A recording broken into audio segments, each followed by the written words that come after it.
आवाज की दुनिया के दोस्तों, स्वागत है आपका YouTube channel the account master में। Today I am here to deliver a lecture on the subject business environment for the student of MCom semester 2 and the topic of today's lecture is economic environment.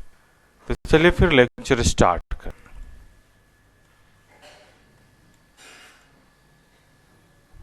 Introduction. जैसा कि हम लोग जानते हैं, business environment के dimensions को देखा जाए, मीन्स बिजनेस इन्वायरमेंट को हम लोग दो पार्टों में डिवाइड करते हैं। One is economic environment and other one is non economic environment. तो आज का ये जो लेक्चर है, इसमें हम लोग इकोनॉमिक इन्वायरमेंट के बारे में बात करेंगे।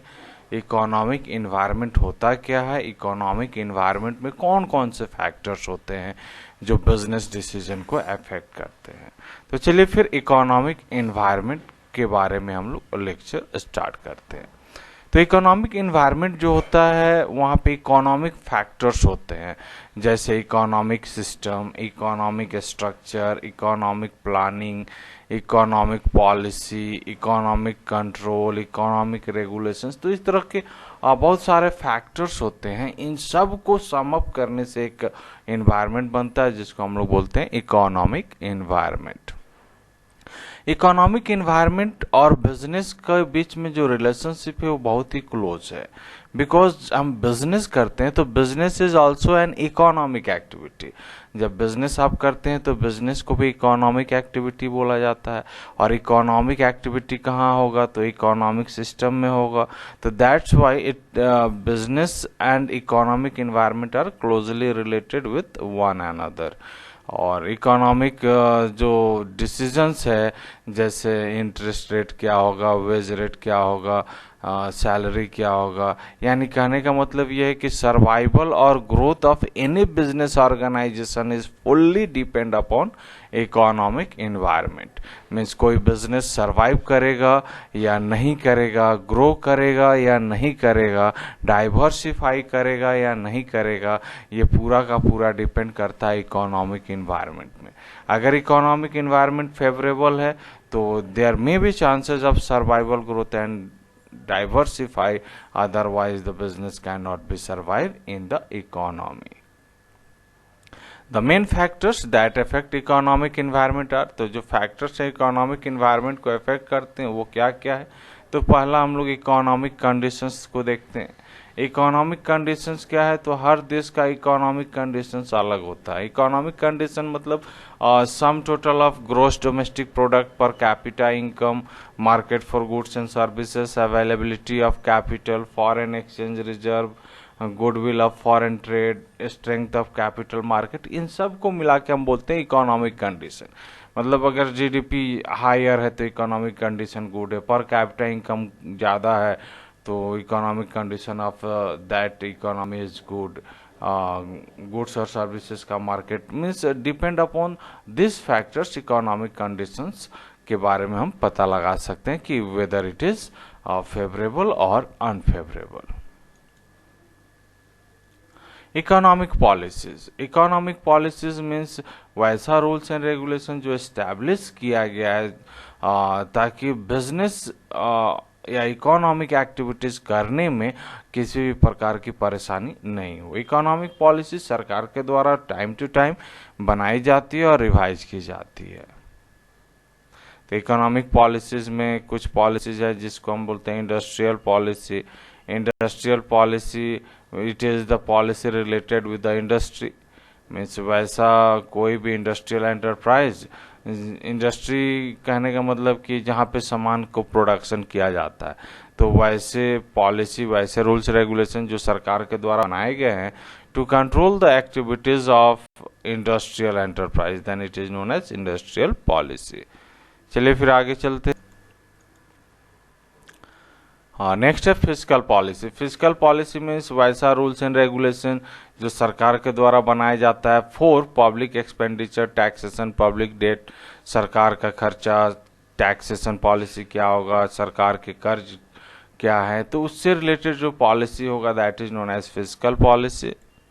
इसके बारे में डिटेल वीडियो नेक्स्ट आगे में वीडियो आपको मिल जाएगा। फिजिकल पॉलिसी के ऊपर में डिटेल वीडियो है। मॉनेटरी पॉलिसी के ऊपर में भी आपको डिटेल वीडियो मिल जाएगा। मॉनेटरी पॉलिसी क्या है, तो किसी भी इकोनॉमी में या देश में जो मनी क्रेडिट का फैसिलिटी है उसका सप्लाई स्मूथ हो, इसके लिए हम पॉलिसी बनाते हैं सो दैट बिजनेस और ट्रेड आसानी से अपने एक्टिविटीज़ परफॉर्म कर सके। तो वैसा पॉलिसी जो स्मूथ सप्लाई ऑफ क्रेडिट के लिए बनाया जाए, that is known as monetary policy. तो मॉनेटरी पॉलिसी का भी एक एक्सपैंडेड या डिस्क्रिप्टिव वीडियो आपको इसी लिंक में मिल जाएगा। Foreign investment policy. Foreign investment policy means सरकार के द्वारा बनाया गया पॉलिसी है कि फॉरेन इन्वेस्टमेंट कितना हो सकता है देश में रिगार्डिंग इंडस्ट्रियल डेवलपमेंट या टेक्नोलॉजिकल इन्वेस्टमेंट। तो किस तरह के इनफ्लो होंगे देश में as per foreign investment, means लोग फॉरेन डायरेक्ट इन्वेस्टमेंट करेंगे या फॉरेन इंस्टीट्यूशनल इन्वेस्टमेंट करेंगे।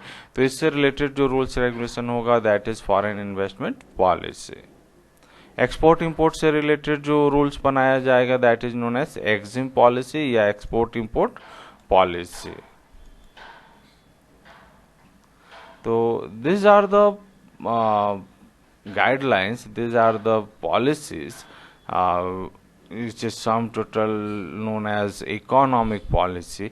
और इस पॉलिसी को बनाने के पीछे सरकार का एक ही ऑब्जेक्टिव होता है कि जो बिजनेस ऑर्गेनाइजेशन है, जो इकोनॉमिक एक्टिविटी है, वो ऑर्गेनाइजेशन के साथ साथ देश में इकोनॉमी में स्मूथफुल रन हो और जो आम जनता है उनको सही रेट में यानी कि good quality of product at reasonable price उनको मिल सके। Economic system. इकोनॉमिक सिस्टम क्या होता है, तो वैसा सिस्टम जहाँ पे हम बिजनेस करते हैं वहाँ का सिस्टम कैसा है। Economic system refers to the rules guidelines under which a business organisation can be establish या business activities can be performed. तो इकोनॉमिक सिस्टम तीन प्रकार का होता है, capitalist economic system, socialist economic system और मिक्स्ड इकोनॉमिक सिस्टम। तो इनमें देखा जाए तो क्या इकोनॉमिक सिस्टम है वो बिजनेस के लिए इफेक्टिव मीन्स मोस्ट इम्पॉर्टेंट होता है। जैसे कैपिटलिस्ट इकोनॉमी है तो प्राइवेट पर्सन इंडस्ट्रीज एस्टैब्लिश कर सकता है। सोशलिस्ट है तो यहाँ पे प्राइवेट पर्सन को राइट नहीं है एस्टैब्लिश होने का। और मिक्स्ड इकोनॉमी है तो प्राइवेट और गवर्नमेंट दोनों एस्टैब्लिश हो सकते हैं। तो these are the consequences behind the establishment of business या enterprises।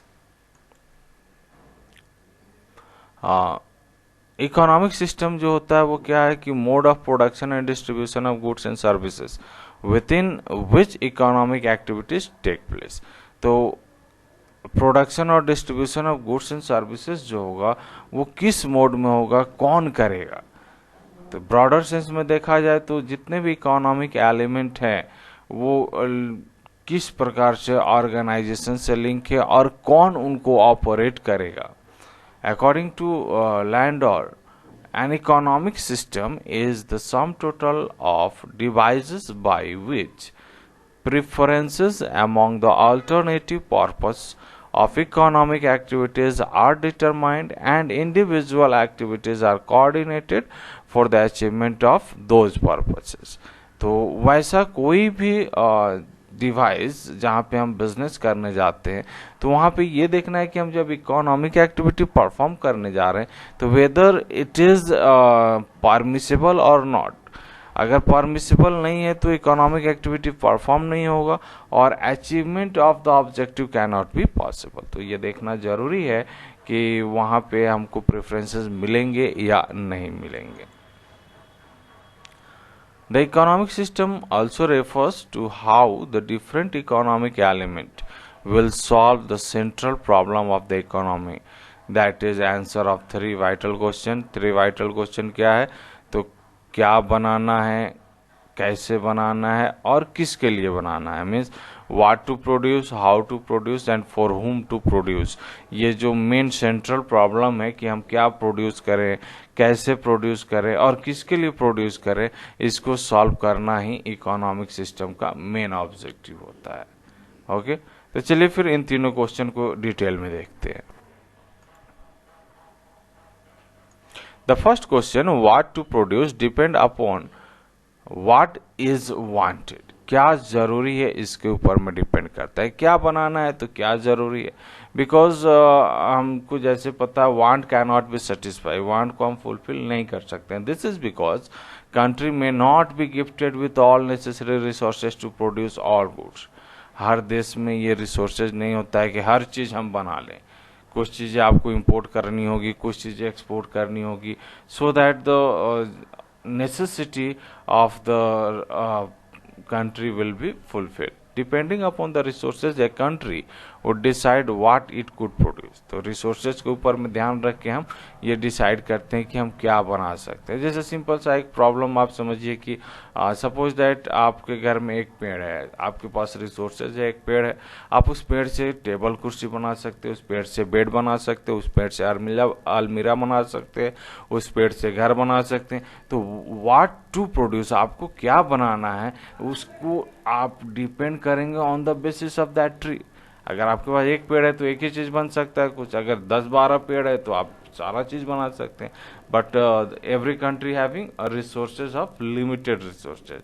तो ये जरूरी नहीं है कि आप, तो हम पहले रिसोर्सेज को देखते हैं और फिर व्हाट टू प्रोड्यूस, क्या हम बना सकते हैं उस पर ध्यान देते हैं। तो what to produce. Second question है हाउ टू प्रोड्यूस, कैसे बनाया जाएगा। तो राइट स्ट्रेटेजी क्या है, टेक्नोलॉजी क्या है, इन्वेस्टमेंट क्या है, उसको ध्यान में रखना है कि हम कैसे बनाएंगे, तो मेरा स्ट्रेटेजी क्या होगा, मेरा टेक्नोलॉजी क्या होगा, इन्वेस्टमेंट कितना लगेगा। तो दीज आर द, यहाँ पे हम लोग क्या करते हैं कि सिलेक्शन करते हैं, सिलेक्शन राइट टेक्नोलॉजी का करते हैं, कॉस्ट ऑफ टेक्नोलॉजी का करते हैं, उसके बाद टेक्नोलॉजी यूज़ करेंगे तो क्या उसका फेवरेबल इफेक्ट होगा, बैड इफेक्ट होगा, ये सारा चीज़ हम लोग देखते हैं, स्ट्रैटेजी बनाते हैं, उसके बाद ही हम लोग हाउ टू प्रोड्यूस जो क्वेश्चन है उसको सॉल्व करते हैं। थर्ड क्वेश्चन है आपका फॉर होम टू प्रोड्यूस, किसके लिए बनाएं। तो सिंपली है कि डिमांड देखें और उसके अनुसार हम गुड्स बनाएं। तो हम जब भी गुड्स बनाते हैं तो इक्विटेबल डिस्ट्रीब्यूशन करते हैं, goods and supply, goods and services produce in the economy. Distribution of national product would differ from country to country depend upon the economic system in the place। तो जहाँ पे जैसा economic सिस्टम है उसके जो डिस्ट्रीब्यूशन है नेशनल प्रोडक्ट का वो डिफर करता है। तो देश में क्या बनाना है, कैसे बनाना है और किसके लिए बनाना है, ये सारा डिपेंड करता है on the economic system of the country. चलिए फिर आगे,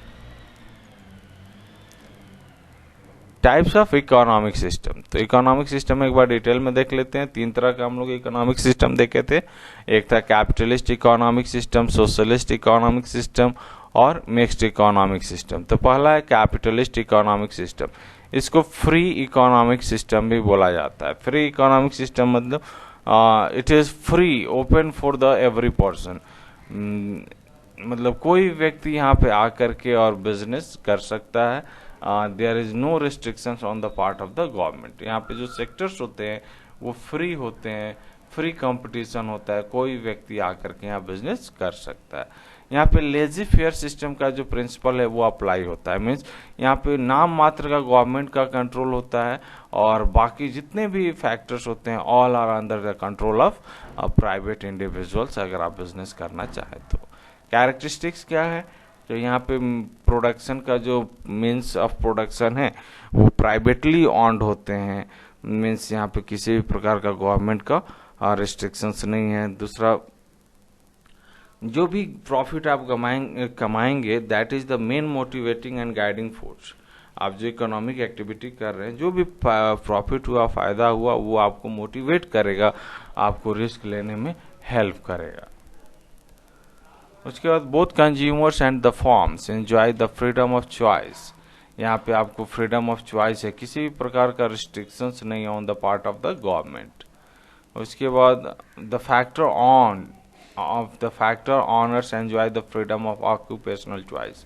मीन्स जो भी यहाँ पे ऑनर्स हैं वो क्या अपना फ्री है कि आप क्या करना चाहते हैं, आप बिजनेस में जाना चाहते हैं या ऑक्यूपेशन में जाना चाहते हैं या प्रोफेशन में जाना चाहते हैं, you are free to do what you want. तो this are the characteristics of a capitalist economy। High degree of competition both commodity and factor market. यहाँ पे फैक्टर मार्केट और कमोडिटी मार्केट दोनों में कंपटीशन की मात्रा ज्यादा होती है। There is least interference by the government in the economic activity of the people. Government is in fact supposed to limit its traditional function to defense, police, justice, some financial organization, public utility services. तो यहाँ पे सरकार का जो नियंत्रण होता है बहुत ही कम होता है, नाम मात्र का होता है। और सरकार क्या करती है, लोगों को ये फैसिलिटी प्रोवाइड करती है कि जब वो इकोनॉमी में बिजनेस कर रहे हो तो उनके साथ किसी भी प्रकार का धोखाधड़ी नहीं होगा। फाइनेंशियल ऑर्गेनाइजेशन सर्विसेज प्रोवाइड करती है ताकि बिजनेस अच्छे से ग्रो कर पाए। Second, government control economy known as socialist economy या सोशलिज्म। तो वैसा इकोनॉमी जहाँ पे जैसे नाम से पता चल रहा है गवर्नमेंट कंट्रोल इकोनॉमी, यानी कि यहाँ पे command centrally planned socialist economy इसको बोलते हैं। यानी कि यहाँ पे everything every resources are on control regulated and managed by the government agencies. तो ये प्योर सोशलिस्ट इकोनॉमी के जो फीचर्स हैं उसको देख लीजिए। यहाँ पे मीन्स ऑफ प्रोडक्शन जो होगा वो सरकार स्टेट के द्वारा कंट्रोल होगा। प्राइवेट ऑनरशिप की यहाँ पे कोई भी जरूरत नहीं है, यहाँ पे प्राइवेट ऑनरशिप और प्रॉपर्टी नहीं हो सकता है।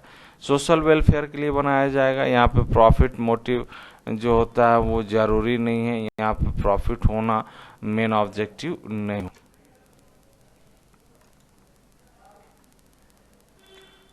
Freedom of choice for the consumer is curved what society can afford. यहाँ पे चॉइस का जो फ्रीडम है कंज्यूमर के लिए कि वो क्या सोसाइटी अफोर्ड कर सकता है वो उनके लिए चाहिए। मार्केट फोर्सेस और competition is eliminated by the.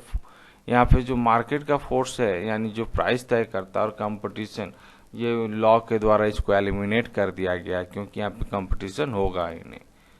Next है मिक्स्ड इकोनॉमी। मिक्स्ड इकोनॉमी मतलब वैसा इकोनॉमी जहाँ दोनों के कैरेक्टरिस्टिक्स हो, मतलब सोशलिस्ट के भी हो और कैपिटलिस्ट के भी हो, तो उसको हम लोग मिक्स्ड इकोनॉमी बोलते हैं। यानी कि मिक्स्ड इकोनॉमी जहाँ पे in which there exist both government and private economic system, जहाँ पे दोनों इकोनॉमिक सिस्टम है। तो पब्लिक सेक्टर और प्राइवेट सेक्टर दोनों ओपन है।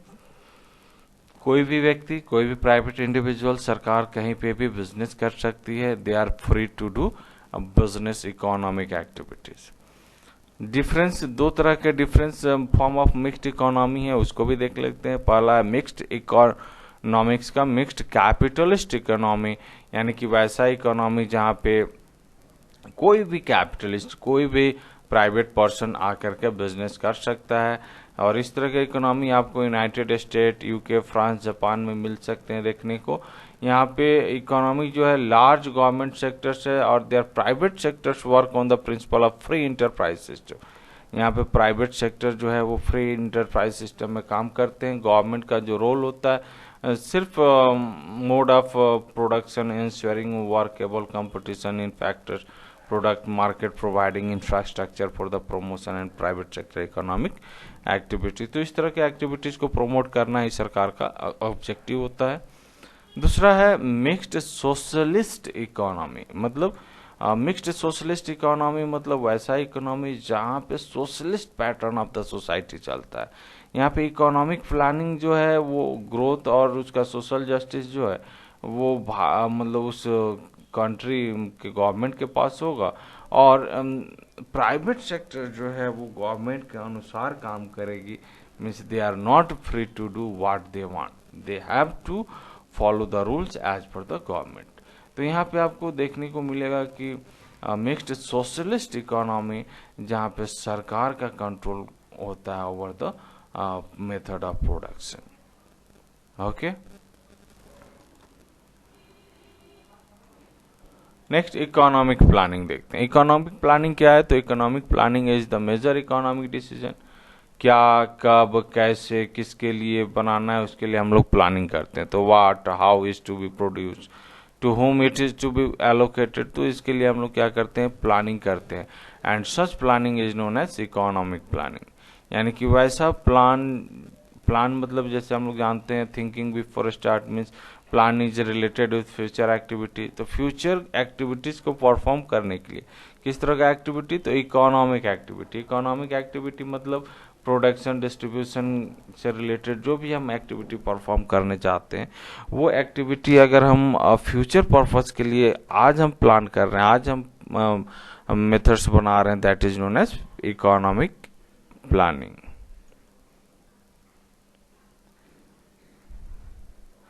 Following are the economic characteristics of economic planning. पहला, fixation of definite socio economic target.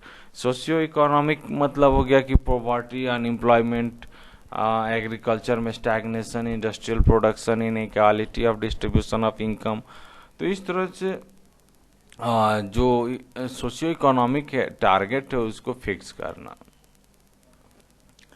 Prudent effort to achieve this target within a given period of time. तो इस target को achieve कब तक हो जाएगा, वो एक फिक्स पीरियड देना। Existence of central planning authority. Central planning authority होता है जो इकोनॉमिक प्लानिंग करता है। Complete knowledge about the economic resources of the country. Economic resources जो देश में है उसका कंप्लीट नॉलेज होना।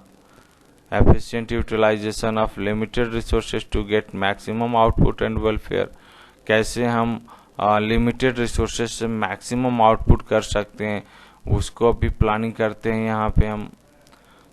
तो देखा जाए तो इंडिया में प्लानिंग कमीशन है जो इकोनॉमिक प्लान करता है, और इकोनॉमिक प्लान करने वाला जो संस्था है प्लानिंग कमीशन ऑफ इंडिया, उसके ओपिनियन में देखा जाए तो planning is essentially a way of organising and utilising resources to get maximum advantage in terms of defined social need.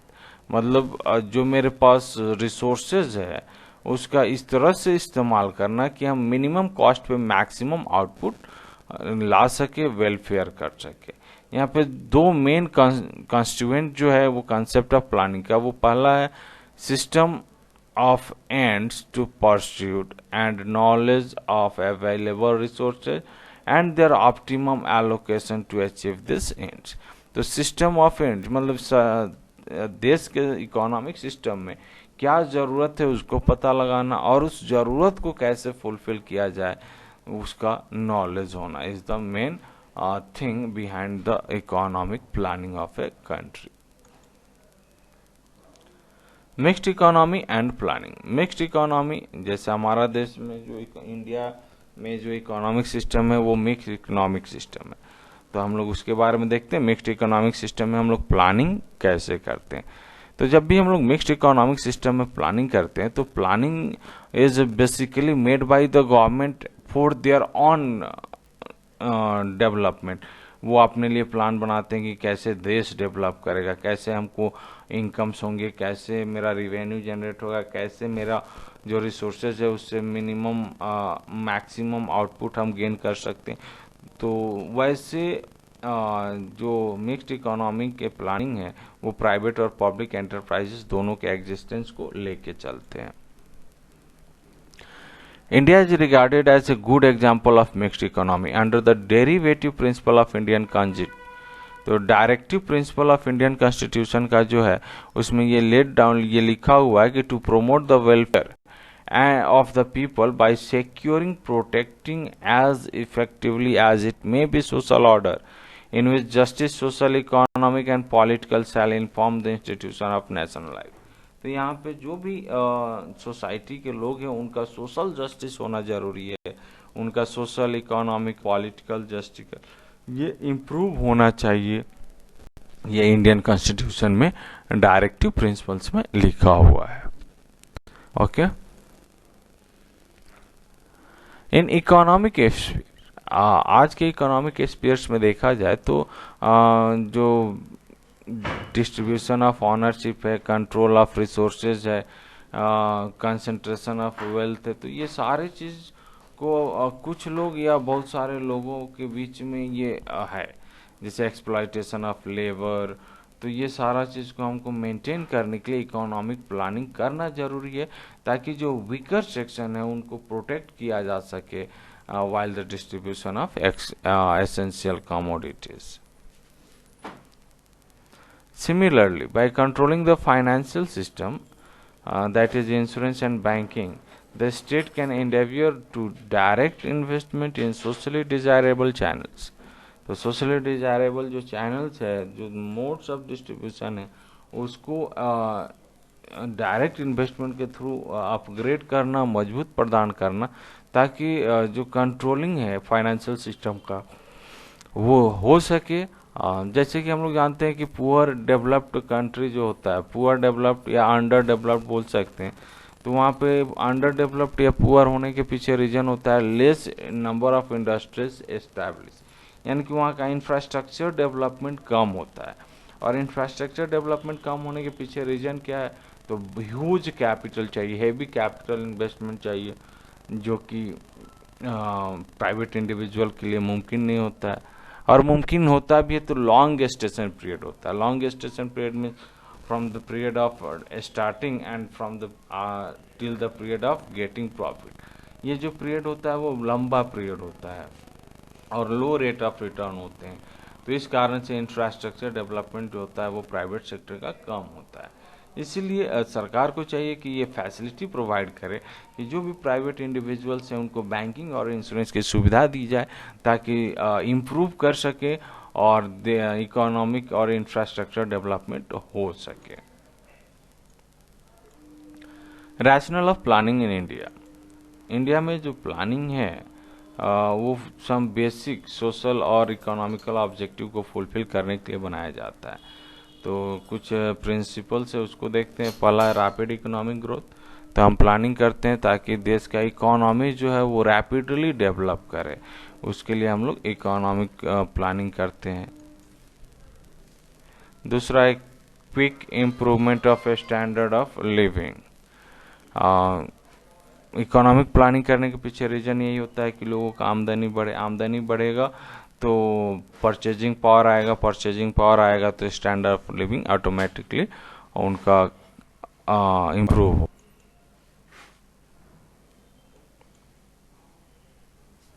Removal of poverty, गरीबी हटाने के लिए हम लोग इकोनॉमिक प्लानिंग करते हैं। कैसे हटाएंगे, तो प्लान्ड इंक्रीज एम्प्लॉयमेंट अपॉर्चुनिटी दे करके। उसके बाद कंजम्पशन गुड्स जो है वो सस्ते में, मीन्स मास प्रोडक्शन अगर करेंगे तो वो प्राइस उसका सस्ता होगा, तो प्राइस रिजनेबल चार्ज करके।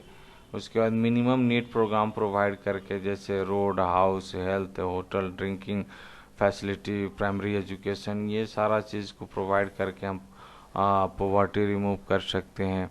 Consumption of poorest section of the people, जो पुअरेस्ट सेक्शन है उनकी कंजम्पशन को इंक्रीज करके भी हम लोग पॉवर्टी को एलिमिनेट कर सकते हैं। नेक्स्ट है rational allocation of and efficient utilisation of resources.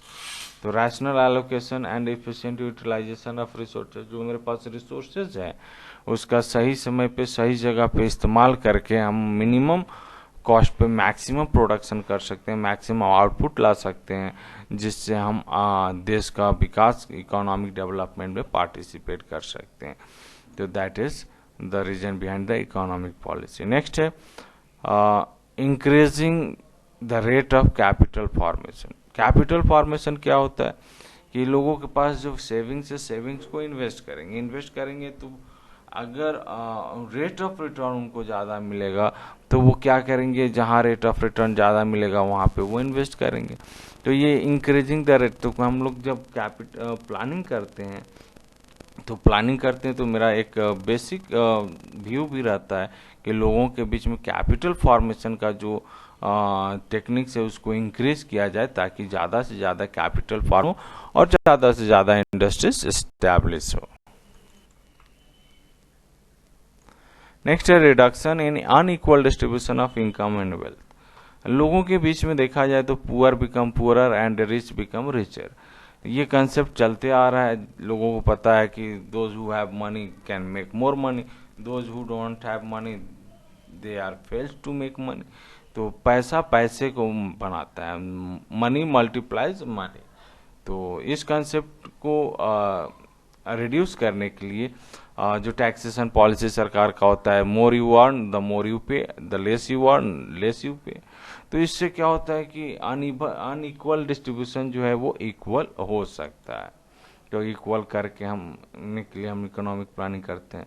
Unemployment को कम करना और एम्प्लॉयमेंट अपॉर्चुनिटी को बढ़ाना इज आल्सो इकोनॉमिक प्लानिंग का ये मेन ऑब्जेक्टिव होता है कि अगर हम इकोनॉमिक डेवलपमेंट चाहते हैं तो लोगों को जॉब देना होगा, अनएम्प्लॉयमेंट कम करना होगा और एम्प्लॉयमेंट अपॉर्चुनिटी बढ़ाना होगा। तो ये कैसे हो सकता है? तो हमको लेबर इंटेंसिव डेवलपमेंट प्रोजेक्ट करना होगा अदर देन मॉडर्न या टेक्निकल या machine intensive capital intensive development project अगर हम अपनाते हैं तो इससे क्या होगा, एम्प्लॉयमेंट जनरेट नहीं होगा। लेकिन अगर हम लेबर इंटेंसिव प्रोजेक्ट अपनाते हैं तो इसमें एम्प्लॉयमेंट जनरेट होगा, और एम्प्लॉयमेंट होगा तो लोगों को रोजगार मिलेगा, रोजगार मिलेगा तो सैलरी मिलेगा, यानी अर्निंग कैपेसिटी इंक्रीज होगा, अर्निंग कैपेसिटी इंक्रीज होगा तो कंजम्पशन एबिलिटी भी बढ़ेगा, और कंजम्पशन एबिलिटी के साथ साथ उनका कैपिटल फॉर्मेशन भी देश का इंक्रीज होगा। The development plan in India have already given proper stress on increasing employment के ऊपर में इंडियन गवर्नमेंट जो है वो स्ट्रेस देते रहता है ताकि लॉन्ग टर्म एम्प्लॉयमेंट अपॉर्चुनिटीज आए agriculture industry, small and village industries में। तो ये सारे चीज़ों में मेन ऑब्जेक्टिव यही है कि एम्प्लॉयमेंट अपॉर्चुनिटी को बढ़ाना है। रीऑर्गेनाइजेशन ऑफ फॉरेन ट्रेड को बढ़ावा देना, फिर से ऑर्गेनाइज करना।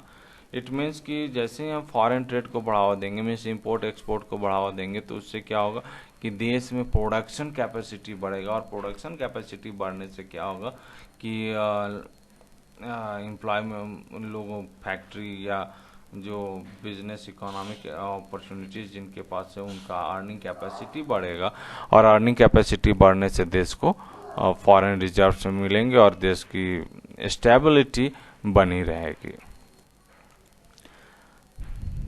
नेक्स्ट है regional balance development. Regional balance development जैसे कि ऐसा कहा जाता है कि कोई भी व्यक्ति being a private person want to establish a business, तो हम बिजनेस वहीं लगाएंगे जहाँ रॉ मटेरियल और लेबर सस्ता मिले। तो हर कोई यही सोचेगा कि हम बिजनेस वहीं लगाएंगे जहाँ रॉ मटेरियल और लेबर सस्ता मिले। तो वैसे जगह जहाँ रॉ मटेरियल और लेबर महंगा है वहाँ कौन बिजनेस लगाएगा? तो जहाँ सस्ता है वहाँ डेवलपमेंट हो जाएगा, जहाँ महंगा है वहाँ डेवलपमेंट नहीं होगा। तो इसलिए रीजनल बैलेंस डेवलपमेंट करने के लिए भी इकोनॉमिक प्लानिंग किया जाता है। जो एरिया में बैलेंस डेवलप नहीं हो पाते, मीन्स वो बैलेंस करना होता है, उस एरिया को हम लोग, आप एक नाम सुने होंगे ACZ। ACZ मतलब इकोनॉमिक जोन बोलते हैं, सोशल इकोनॉमिक जोन।